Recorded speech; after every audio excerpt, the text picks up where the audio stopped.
കഴിഞ്ഞ മാസം 28-നാണ് കറുകുറ്റി റെയിൽപാളത്തിൽ വിള്ളലുണ്ടായതിനെ തുടർന്ന് ട്രെയിൻ പാളം തെറ്റിയത്.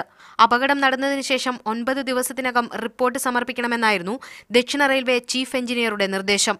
എന്നാൽ വീണ്ടും 9 ദിവസം കഴിഞ്ഞാണ് റിപ്പോർട്ട് സമർപ്പിച്ചിരിക്കുന്നത്.